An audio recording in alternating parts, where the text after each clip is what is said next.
Tu n'es pas stressé pour la raison que tu crois. Tu penses que le problème, c'est ton travail, tes études, ton couple, ton avenir. En réalité, le problème est ailleurs. Le véritable problème, c'est que ton cerveau a été conçu pour repérer le danger, pas pour te rendre heureux. Et tant que tu ne comprends pas ça, tu risques de passer ta vie à combattre le mauvais ennemi. Imagine que tu vives il y a 20 000 ans. Tu entends un bruit dans les buissons. 2 possibilités. Soit tu te dis « ce n'est probablement rien », soit tu pars du principe qu'il y a un prédateur. Lequel des deux avait le plus de chances de survivre ? Celui qui imaginait le pire.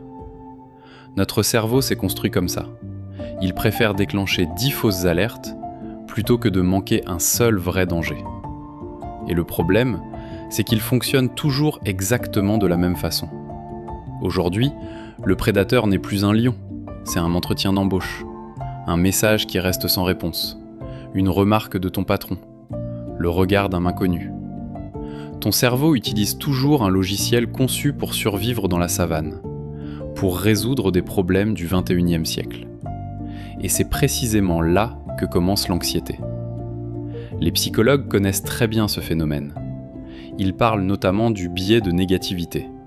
Autrement dit, ton cerveau accorde naturellement plus d'importance aux informations négatives qu'aux positives. Pourquoi ? Parce qu'au cours de l'évolution, rater un danger pouvait coûter la vie. En revanche, ignorer une bonne nouvelle n'avait presque aucune conséquence.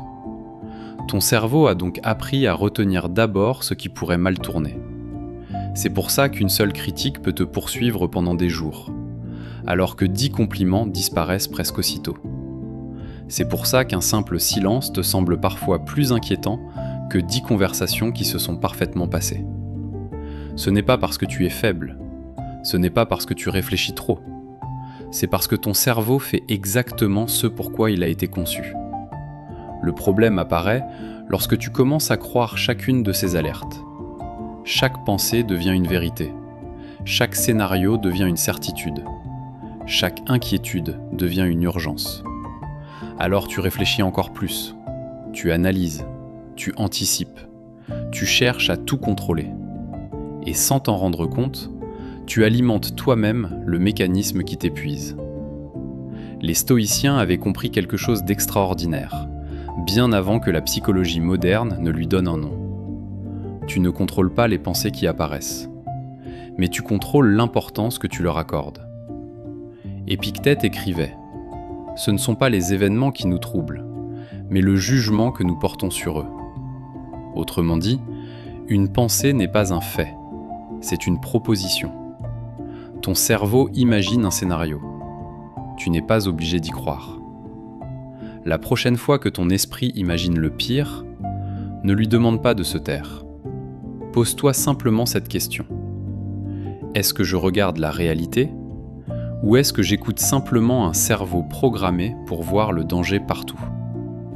Tu découvriras alors quelque chose de libérateur. Ton cerveau ne cherche pas à te dire la vérité. Il cherche avant tout à te protéger. Et comprendre cette différence peut changer la manière dont tu regarderas chacune de tes pensées.